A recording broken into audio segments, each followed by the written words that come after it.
ಅದಕ್ಕೆ ಟ್ಯಾಕ್ಸನ್ನು ಬ್ಯಾಂಕ್ ಕೊಡೋದಕ್ಕೆ ಹೆಚ್ಚು ಮಾಡಿದ್ದಾರೆ. ನಿನ್ನೆ ನಾನು ಮೀಟಿಂಗನ್ನು ಮಾಡಿ ಇದರ ಬಗ್ಗೆ 7.5 ಎಕರೆ ಜಮೀನಿರೋರು, ರೆಗ್ಯುಲರ್ ಟ್ಯಾಕ್ಸ್ ಕಟ್ಟೋರು, ಸರ್ಕಾರಿ ಕೆಲಸದಲ್ಲಿರೋರು, ನಾಮಿನೇಷನ್ ಡೈರೆಕ್ಟರ್ವರೆಗೆ ಬಿಟ್ಟು ಈ 5 ಲಕ್ಷ ಕಾರ್ಡ್ ನೀವು ಏನು ಹೇಳಿದ್ರಿ ಅದನ್ನು ಮರುಪರಿಶೀಲನೆ ಮಾಡಬೇಕು. ಯಾಕಂದರೆ ಕೂಲಿ ಮಾಡೋ ಜನರಿಗೆ ಕೂಡ 500 ರೂಪಾಯಿ ನಾವು ಕೂಲಿ ಕೊಡ್ತೀವಿ ಅಂದರೂ ಕೂಡ ಅದು 1,80,000 ಆಗ್ತದೆ. ಆದರೆ ಸರ್ಕಾರ 1,20,000ಕ್ಕೆ ಕೊಡಕೂಡ್ದು ಅಂತ ಹೇಳಿದಾಗ ಭಾಳಷ್ಟು ಕಷ್ಟ ಆಗ್ತದೆ. ಈ ವಿಷಯದಲ್ಲಿ ಮರುಪರಿಶೀಲನೆ ಮಾಡುವಂಥ ಚಿಂತನೆಯನ್ನು ನಿನ್ನೆ ಮೀಟಿಂಗಲ್ಲಿ ಅಧಿಕಾರಿಗೆ ಹೇಳಿದ್ದೀನಿ. ಮತ್ತು ಇದರ ಬಗ್ಗೆ ಸ್ವಲ್ಪ ತಡ ಮಾಡಬೇಕು, ತಕ್ಷಣ ಆಕ್ಷನ್ ತಗೋಬಾರ್ದು. ಮರುಪರಿಶೀಲನೆ ಮಾಡೋದಲ್ಲದೆ ನಾವು ಸರ್ಕಾರದಲ್ಲಿ ಒಂದು ತೀರ್ಮಾನ ತೆಗೆದುಕೊಳ್ಬೇಕಾಗ್ತದೆ. ಈ ದಿನ ಕೂಲಿನೇ ಒಂದು 500 ರೂಪಾಯಿ ಇರುವಾಗ ಆವರೇಜು ವೇಜಸ್ ಪ್ರಕಾರ 600 ಚಿಲ್ಲರೆ ಇರ್ಬೋದು. ಆ ಪ್ರಕಾರ ಹೋದರೆ ಸುಮಾರು 2 ಲಕ್ಷ ರೂಪಾಯಿ ಪ್ರತಿ ತಿಂಗಳಿಗೆ ಕೂಲಿನೇ ಅವನಿಗೆ ಇರೋವಾಗ ಅವನು ಬಿಲೋ ಪಾವರ್ಟಿ ಲೈನ್ ಇರೋದು ನಿಜ. ಅದರಿಂದ ಈ ಸ್ಟ್ಯಾಂಡರ್ಡನ್ನು ಸ್ವಲ್ಪ ಬದಲಾವಣೆ ಮಾಡೋ ಅವಶ್ಯಕತೆ ಇದೆ. ಮತ್ತು ಇದರಲ್ಲಿ ಒಂದು ಕೆಲಸ ಆಗಿದೆ. ಯಾವ ಕಾರ್ಡ್ಗಳು ಬರ್ತಾ ಇವೆ ಅಂದರೆ, ಒಂದು ಕುಟುಂಬದಲ್ಲಿ ಒಬ್ಬರು ಕೆಲಸಕ್ಕೆ ಹೋಗ್ತಾ ಇರ್ತಾರೆ. ಆ ಕೆಲಸಕ್ಕೆ ಹೋಗೋನು ಏನು ಮಾಡಿರ್ತಾನೆ, ಎಲ್ಲೋ ಕೆಲಸಕ್ಕೆ ಹೋಗಿ ಎಲ್ಲೋ ಇರ್ತಾನೆ. ಈ ತಾಯಿ ತಂದೆ ಇವರಿಗೆ ಬಿಲೋ ಪಾವರ್ಟಿ ಲೈನ್ ಇರೋರಿಗೆ ಅನುಕೂಲ ಇರೋದಿಲ್ಲ.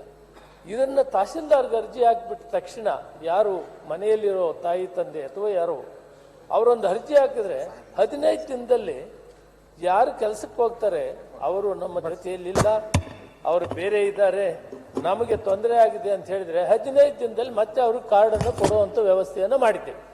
ಇದನ್ನು ಗೊತ್ತಿಲ್ದಿರ ಏನಾಗಿದೆ ನಿಮಗೆ ಮಾಹಿತಿ ಕೊಡ್ತಾರೆ, ನಮಗೆ BPL ಕಾರ್ಡ್ ಬಂದಿಲ್ಲ, ಟೆಕ್ನಿಕಲ್ ಪ್ರಾಬ್ಲಮ್ ಗೊತ್ತಾಗ್ತಿಲ್ಲ. ಅದಕ್ಕೆ ಓಪನ್ ಆಗಿ ಇಟ್ಟಿದ್ದೀವಿ.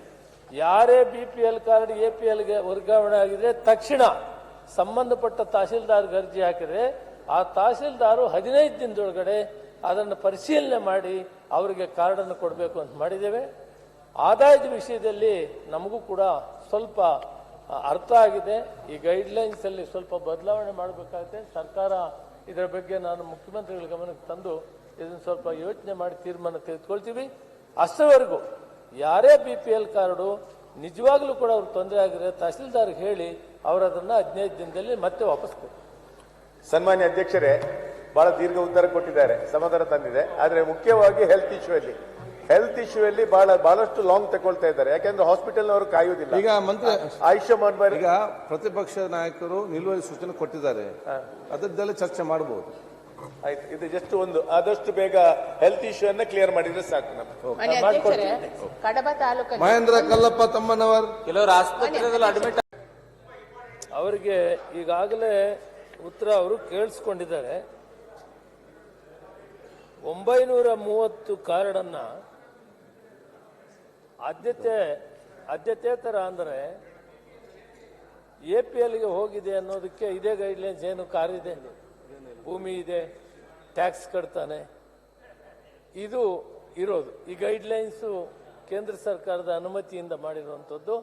ಈ 930 ಕಾರ್ಡು ಆ 7 ಲಕ್ಷ ಕಾರ್ಡ್ ಏನು ಕೇಂದ್ರ ಸರ್ಕಾರ ಸರ್ವೆನಲ್ಲಿ ಆಗಿದೆ ಅದರಲ್ಲಿ ಇದು ಬಂದಿದೆ.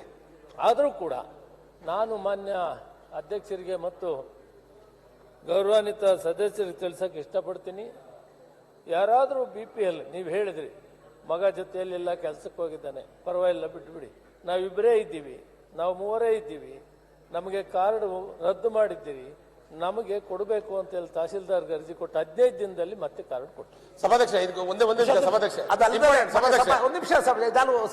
ಅದಲ್ಲದೆ ಮೊನ್ನೆ ಸಭಾಧ್ಯಕ್ಷ ಮಂತ್ರಿಗಳಿಗೆ ಇನ್ನು 964 ಕಾರ್ಡ್ಗಳು ಅರ್ಜಿ ಸಲ್ಲಿಸಿದ್ದಾರೆ, ಅದಕ್ಕೆ ಕೊಟ್ಟಿಲ್ಲ. ಅದನ್ನು ಕೂಡ ಪರಿಗಣಿಸಬೇಕು ಬೇಕಾ ಅಂದ್ರೆ ಆದಷ್ಟು ಬೇಗ ಅವನ ಪರಿಹಾರ ಮಾಡ್ತೀವಿ. ಸಭಾಧ್ಯಕ್ಷ ಒಂದೇ ಒಂದು ವಿಚಾರ ಪ್ರಸ್ತಾಪ ಮಾಡ್ತೀನಿ. ಸಭಾಧ್ಯಕ್ಷ